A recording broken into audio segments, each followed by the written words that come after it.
Eerste dag en hy's laat. Dit gaan nie werk nie. Daai laaitie is so toe soos 'n klei ons se gat. Hallo oom, ekskuus ek is laat. Die gewoonte aan om so vroeg op te staan nie. Die probleem is, ek kon nie slaap raak nie. Ek was te opgewonde oor die werk. Hoekom sê oom niks nie?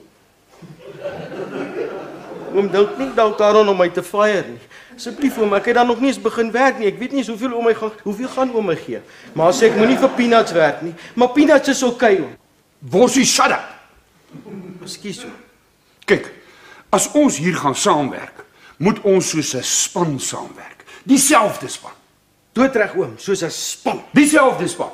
Dis wat ek ook sê oom. Maar ons span sal 'n naam moet kry. Wat van die wenspan of die twee dikkes? Nee man. Ek praat van daai stupid jersey wat jy aan het. Ek haat daai kleur. Dis die lelikste jersey in die hele wêreld. Sis. Ek dog rooi en wit pas my. Glo my, jy sal baie mooier lyk in blou. Dink oom so. Ja. Nou verstaan ek, oom wil my jerseys ry. Nee, ek wil nie met jou jerseys ruil nie.